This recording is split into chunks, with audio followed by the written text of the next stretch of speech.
बिस्मिल्लाहिर्रहमानिर्रहीम। अस्सलाम वालेकुम। आप देख रहे हैं हालात। मैं हुसैन चौधरी। ज़्यादा लंबी बात नहीं करूँगा, बस दो चार बातें करके मामला जो हैं वो आपके गोशगुजार करके इजाज़त चाहूँगा। और पहली बात तो यह है कि जनाब उस्मान बुज़दार साहब को कमालिया जलसा के बाद वज़ीर-ए-आज़म साहब अपने साथ ले गए और वहाँ बड़ी गुड़ियाँ गल्लां हो रही हैं तो असम्बली तोड़ दिए या फिर कुछ और कर दिए। मेरा ख्याल है असम्बली तोड़ने की बजाय कुछ और होगा। और वो ज़ाहिर है वो जो अभी ख़बर हमें मिली है वहाँ जो बातें हो रही हैं बुज़दार साहब के साथ वो कान से कान लगा के और सर जोड़कर जो बैठे हुए हैं, ज़ाहिर है वो बड़ा फ़ैसला करने के लिए बैठे हुए हैं। और फिर ये नए इलेक्शन की तैयारियाँ समझ लें पंजाब में हो रही हैं।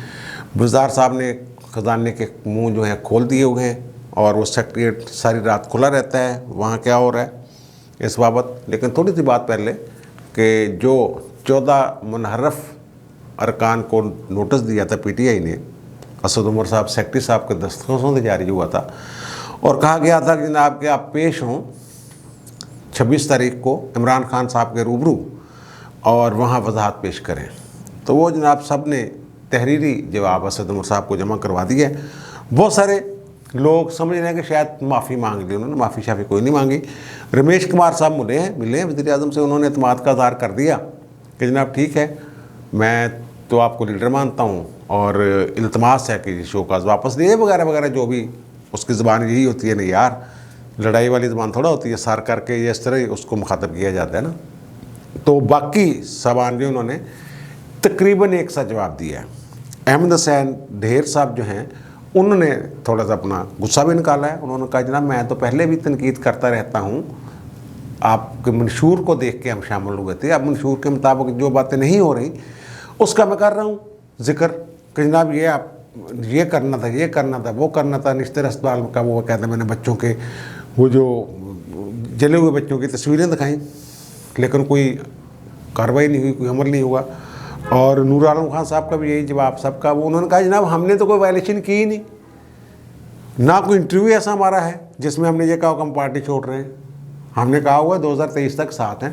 तो 63A की जो शराइत हैं कार्रवाई की मुनहरफ अरकान के ख़िलाफ़ कि या तो पार्टी छोड़ दें, वो हमने छोड़ी नहीं अभी तक। नंबर 2 कि अदम एतमाद में वज़ीर-ए-आज़म पार्टी पॉलिसी के बरक्स वोट दें, वो अभी दिया ही नहीं हमने वोट। तो ये किस बुनियाद पे वो कहते हैं ये को बनता ही नहीं है, ये जवाब दिया है। इसको वो माफ़ीनामा या कुछ और जो हुकूमत के कह लें आप के हुकूमत के हामी चैनल्स हैं वो चला रहे माफ़ी मांग रही है, ये करे, माफ़ी शाफ़ी कोई नहीं मांगी। ये बस हम ही इधर उधर की बातें कर करा के मामलात को वो ज़ाहिर लोगों को गुमराह करने की कोशिश एक होती है। वो आप शो का नोटिस पढ़ लें, कहीं ना कहीं से कहीं ना कहीं वो सोशल मीडिया पे भी मौजूद हैं। तो वो उन्होंने माफ़ी नहीं मांगी, उन्होंने कहा ये बनता नहीं भाई जी, तो सानू गलत जलना जारी कर देता। और फिर ये भी देख लीजिएगा कल का जो जलसा है इमरान खान का, उन्होंने तो तमाम MNAs को हदायत की है कि आपने वहाँ मौजूद होना है। अब देखें नाराज़ में से कितने जाते हैं, अगर जाते हैं तो कितना मजमा लेके जाते हैं, कितना बड़ा क्राउड साथ लेके जाते हैं। वो कल्ले बदे तो जाना था कोई गल नहीं रहेगी, क्राउड लेके जाते हैं, वैसे जाते हैं, क्या करते हैं। तो ये जो डिसिप्लिन है, डिसिप्लिन तो यही कहता है वो जाएं, लेकिन वो वाला 63A के तापे नहीं आता ये मामला। 63 वाला मामला कुछ और ही है। और फिर बिलावल भुट्टो जरदारी साहब का जिक्र किया था मैंने कि जनाब बड़ा वो खुल के बोले हैं और बड़े नाम शाम भी लिए उन्होंने।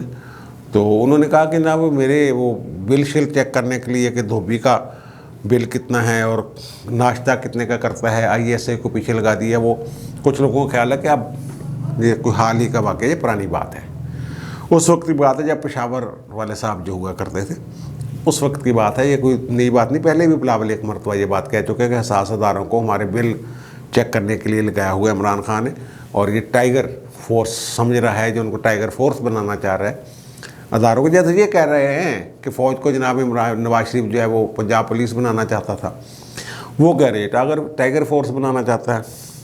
वैसे वो क्या सोच रहे हैं इस पर भी बात करते हैं थोड़ी सी।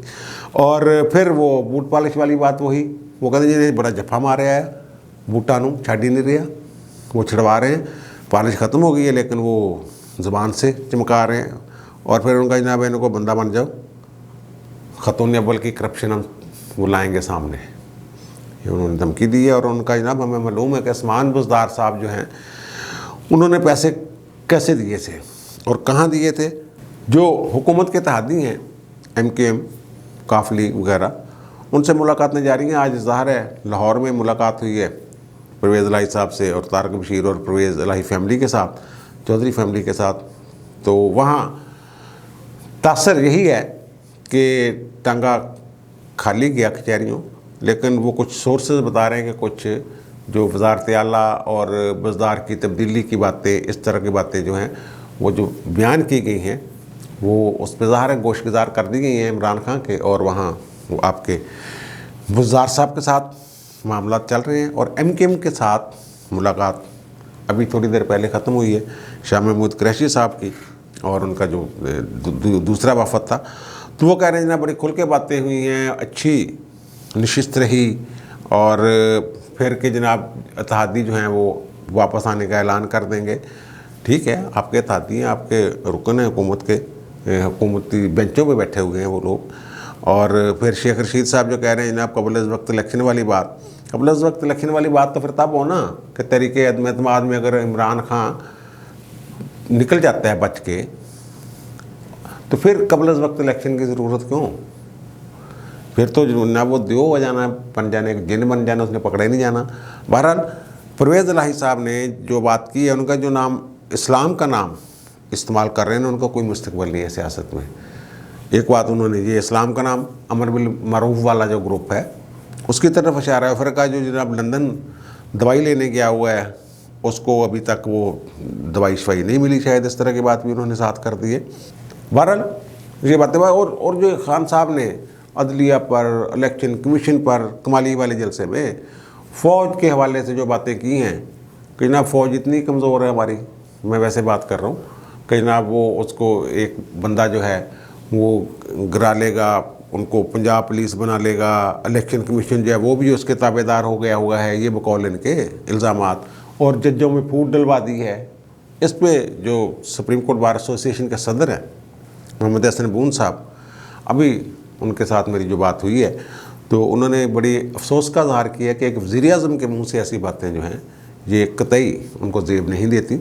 और फिर अदलिया के जजेस पे जो सीधा सीधा इल्ज़ाम लगा रहे हैं वो कि जनाब एक धड़ा ऐसा है जो नवाज शरीफ ने अपने साथ मिला लिया है अभी से, ये बातें वो कहते हैं जनाब एक वज़ीर-ए-आज़म को ये ज़ेब नहीं देती। अगर कोई मसला है तो खुलकर बात करें, बताएं क्या मसला है। और इलेक्शन कमीशन वो भी क्योंकि इनकी बात नहीं मान रहे, वो आइन और कानून के ताबे चल रहे हैं तो उसके पर भी इल्ज़ाम। बहरहाल वो कहते हैं कि वज़ीर-ए-आज़म को जो ज़ेब नहीं देता, वो कहते हैं मैं इमरान खान वाली ज़बान इस्तेमाल नहीं कर सकता। पंजाब में जनाब जी पिछले व्लॉग में मैंने जिक्र किया था, ख़बरें चल रही हैं कि जनाब असम्बली तोड़ देंगे उस्मान बुज़दार साहब, और मैंने बताया था ये गैर दानिशमंदाना इक़दाम होगा असम्बली तोड़ना। ये तो जो खेल है ये मुखालफ के हाथ में देने वाली बात है। तो ऐसा बहरहाल मेरा नहीं ख्याल, ये सिर्फ हमें एक चेक करने के लिए ये ख़बर इस तरह उड़ाई गई होगी कि जनाब ये देखें ज़रा लोग क्या कहते हैं और क्या इसका रद्द-ए-अमल आता है। और फिर पंजाब में इतला ये है कि जनाब धड़ाधड़ जो PTI के अरकान असम्बली हैं, सूबाई असम्बली, उनको फंड्स जारी किए जा रहे हैं धड़ाधड़। और जनाब सेक्रेटरीट जो है रात गए तक खुला रहता है, साइन हो रहे हैं। बहरहाल सेक्रेटरी फंसन के जगह। और एक जो अहम बात वो ये अभी बताइए मुझे किसी साहब ने कि तमाम डिप्टी कमिश्नर्स जो हैं उनको हदायत की गई है कि दर्जा चहारम की जो असामियाँ हैं, वो जो नायब कासद वगैरह बेचारे होते हैं, माली चौकीदार, वो असामियाँ खोल दें और 4 दिन के अंदर अंदर भर्तियाँ मुकम्मल करें। जो MPs या रुकन असम्बली जो लिस्ट देते हैं उसके मुताबिक फटाफट हर गांव में एक लड़कियों का एक लड़कों का स्कूल, एक आध PN वहाँ मिल जाएगा। इस तरह काफ़ी बड़ी तादाद में ये इलेक्शन के करीब जाके लोगों की हमदर्दियाँ लेने के लिए या ये शो करने के लिए बड़ा काम हो रहा है, MP MLAs बड़ा काम कर रहे हैं, तो ये काम वो ऐसा होता है। और फिर जो न्यूट्रल्स हैं जिनका बड़ा मसला बना हुआ है, तो अभी मेरी बात हुई थोड़ी देर पहले एक साहब से जो ज़ाहिर अदम एतमाद लाना चाह रहे हैं, तो उन्होंने ये कहा है कि जनाब हमें तो फ़िक्र ही कोई नहीं है, क्योंकि जो न्यूट्रल हैं वो अभी तक 100% न्यूट्रल हैं। वो कहते हैं कि जनाब 99% भी नहीं, 100% वो न्यूट्रल हैं। और वो कह रहे हैं कि जनाब उनके न्यूट्रल होने का मतलब ये भी है कि इत्तेहादी इमरान खान के साथ नहीं रहेंगे। और मरियम ने भी आज फिर ये कहा है कि तेन कोई बचाउण नहीं आएगा इमरान खान, तेरे दिन दाने ख़त्म हो गए ने। बहरहाल वो तो उन्होंने तो कहना ही कहना है ना यार, वो मुखालफिन है ना। और वो न्यूट्रल की खबर ये है, पिछले व्लॉग में मैंने इशारतन जिक्र किया था कि बड़ी कोशिश की गई रात किसी तरीके से। वो न्यूट्रल की खबर ये है कि जनाब खान साहब कोई ऐसी इतलात हैं कि खान साहब की और रावलपिंडी वालों की कोई मुलाकात हुई है, तो उन्होंने ये साफ कह दिया कि जनाब ये हम इसमें सियासत जाने आप जाने, हमारा ये काम नहीं है, ना हमने ये कहा है आपके इत्तेहादियों को कि आपको छोड़ जाएं, ना हम कहेंगे कि आपके साथ रहें। इस तरह की बात हो रही है। लेकिन वो दूसरे जो सरकार हैं, वो जो अदम एतमाद लाने वाले हैं, वो कह रहे हैं कि जनाब हमें फ़िक्र करने की ज़रूरत ही नहीं है। न्यूट्रल जो हैं वो ये चाहते हैं कि अगर खान साहब को घर भेजना वो चाहते हैं तो ज़ाहिर है फिर वो जैसे वो पहले बहुत सारे काम जो करवा लेते हैं तो ये भी काम हो जाएगा, ये कोई इशू नहीं है, ऐसा मामला ही कोई नहीं है। वो ये कह रहे हैं। और फिर बिलावल ने जानवर भी कह दिया न्यूट्रल वाली बात पे कि तुम जानवर हो, न्यूट्रल जानवर नहीं होता, जानवर न्यूट्रल नहीं होता, तुम जानवर हो और जंगल का कानून जहाँ लाना चाहते हो। बहरहाल अच्छा, अब आते हैं जनाब उस खबर की तरफ जिसकी वजह से मैंने ज़रा व्लॉग मुख्तसर किया है। कमालिया में जलसा हुआ, वहाँ से हाथ पकड़ा जनाब बुज़दार साहब का खान साहब ने। उनके इधर आना ज़रा गल सुन, चलिए ज़रा बनी गल आ, मेरे नाल ही रहना, आप बह के गल गुल करते हैं।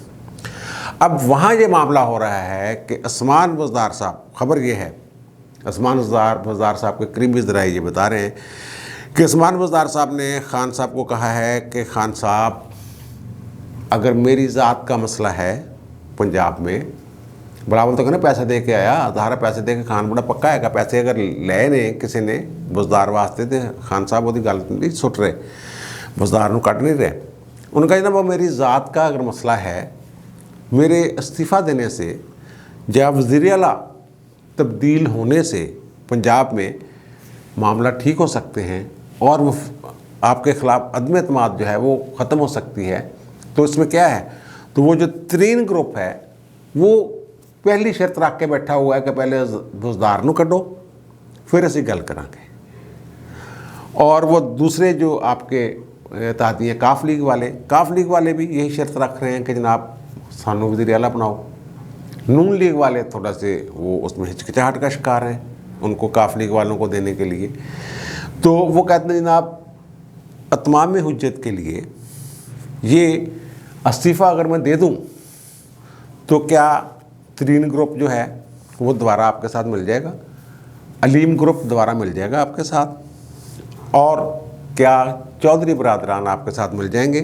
वो कहते हैं कि चौधरी बरादरान अगर वापस आ जाते हैं तो काफ लीग अगर वापस आ जाती है तो MKM भी वापस आ जाएगी। ये उनका ख्याल है जो वहाँ इस्लामाबाद बनी गल्ला में जो एक खुफिया अपनी तरफ से मीटिंग कर रहे हैं, लेकिन वो फ़ोन के बाहर आकर गल्ला निकल रही हैं ना सारियाँ। तो वहाँ जनाब ये मामला देखे जा रहे हैं कि क्या अतमाम हुज्जत के लिए, और ये तमाम पहलू जो हैं वो मद्देनज़र रखे जा रहे हैं कि जनाब अगर इस्तीफ़ा दे दे ये उस्मान बुज़दार कल जलसे में ऐलान कर दे तो क्या उनकी जो हुज्जत है वो पूरी हो जाती है, तरीन ग्रुप वापस आ जाएगा, बात आगे चल पड़ेगी और 2-4-5 दिन में जब वोटिंग होनी है अदम एतमाद पे उस वक्त तक मामला तय पा जाएंगे, या किस हद तक उनके साथ जो नेगोशिएशन हुई है वो किस हद तक मामला जो हैं वो ठीक हो गए। तो ये एक वहाँ इस बात पे गौर किया जा रहा है कि उस्मान बुज़दार साहब जो हैं कल इस्तीफ़े का ऐलान करेंगे, लेकिन वो इस्तीफ़ा गवर्नर को नहीं देंगे, इस्तीफ़ा देंगे जनाब। यही बात जो वहाँ की जा रही है अभी तक। ये इस वक्त जब मैं व्लॉग कर रहा हूँ 12 बजने में 15 मिनट बाकी हैं, तो उस वक्त तक जो सूरत हाल थी वो अभी उन्होंने ये बात बाहर नहीं आई कि इस्तीफ़ा देने का फ़ैसला कर लिया, ये बात अभी सामने नहीं आई, लेकिन ये बात वहाँ डिस्कस हो रही है कि अगर उस्मान बज़दार साहब वहाँ जलसे में मुख्तसर 1-2 मिनट के खिताब में यही बात जो वो कर रहे हैं, कह दें कि जनाब मैं अगर मेरी ज़ात पे किसी को एतराज़ है, मेरी ज़ात की वजह से मामलात फंसे हुए हैं, तो मैं अपने लीडर इमरान खान को अपना इस्तीफ़ा पेश करता हूँ, मैं इस्तीफ़ा दे देता हूँ, पेश कर देता हूँ। और उसके बयान की बुनियाद पे या इमरान खान को जो अगर इस्तीफ़ा वो देता है, इमरान खान को, गवर्नर को नहीं, गवर्नर को देगा तो फिर तो मंजूर वाला रजा मंजूरी वाली बात। इमरान खान को जैसे इस्तीफ़ा, जैसे अरकान असम्बली अपने पार्टी लीडर को इस्तीफ़े दे देते हैं, जब PDM नया बना था तो सब ने इस्तीफ़े दे दिए थे अपने पार्टी हेड्स को, स्पीकर को तो नहीं भेजे थे। अब वज़ीर आला साहब जो हैं ये अपना इस्तीफ़ा मुजाज अथॉरिटी की बजाय अगर अपने लीडर को दे देते हैं, वो बात कर सकते हैं इसके बुनियाद में। देखें ना, वो उसका इस्तीफ़ा आ गया तरीन ग्रुप से चौधरीयों के साथ, और अगर MQM का कोई मसला है इसमें, चौधरीयों और MQM की मेरे ख्याल आपस में गाड़ी छिन रही है, तो फिर इस तरह का चांस ये हो सकता है कि कल वो कुछ लोगों का ख्याल है कि असम्बली तोड़ने का कल ऐलान कर देंगे। ऐसा नहीं है मेरे ख्याल में, असम्बली तोड़ने से के नुकसान ज़्यादा हैं। इस्तीफ़े का ज़बानी कलामी कहने में क्या हर्ज है कि ना मैं इस्तीफ़ा दे देना अपने कायद नूं, और कायद मेरा जो हुक्म करेगा मैनू, वो खान साहब वहाँ मौके पर नहीं कहेंगे कि जनाब नहीं अब मैं तेरा इस्तीफ़ा नहीं मानता। वो उस बयान को या वज़ीर आज़म को दिए गए इस्तीफ़े को अतमाम हुज्जत के तौर पे इस्तेमाल करेंगे ताकि कल को एक ही बहाना है ना उनके पास कि जनाब बुज़दार न उठाओ। फिर उनके पास बहाना क्या रह जाएगा? बहाना रह जाएगा या पीछे से वो जो न्यूट्रल वाला मामला है कि जनाब असी तो न्यूट्रल हाँ, आप ही फैसला कर लो। ज़ाहिर है वो काफ लीग वाले और इनसे बाहर तो थोड़ा हैं MQM वाले, वो जो वहाँ से इशारा शुरा होता है, काम तो उसके मुताबिक होना होता है, लेकिन तमाम हुज्जत के लिए और मज़ीद मुस्तक़बिल में उसकी बुनियाद पे बढ़के मारने के लिए ये शायद एक अच्छा इनको मोहरा इनके हाथ आ जाए कि लो जनाब इस्तीफ़े देने लिए भी तैयार सी, लेकिन देखो ना तुसी भी क्या सी किसी न्यूट्रल हाँ, ये बावजूद अतहादी तरीन ग्रुप सानू लिफ्ट नहीं करवा रहा। उनको भी ये कहा जा सकता है, तरीन ग्रुपों से भी ये कहा जा सकता है देखें जनाब इस्तीफ़ा तो आ गया, अब आप आएँ हमारे साथ और चलाएँ काम आगे, कुछ सीधा पता करते हैं। ये सर वहाँ इस्लामाबाद में उस्मान बज़दार साहब के साथ मामला हो रहा है। देखें कल तक क्या होता है। शाम को जलसा है, जलसे से पहले हो सकता है कुछ खबरें आना शुरू हो जाएँ, जलसे में कुछ बातें ज़ाहिर सामने आएंगी। तो अब मुझे दीजिए इजाज़त, इंशाल्लाह दोबारा मुलाकात होती है नए वीला के साथ। अल्लाह ताला आप पर, मुझ पर, हम सब पर मेहरबान रहे। अल्लाह हाफ़िज़।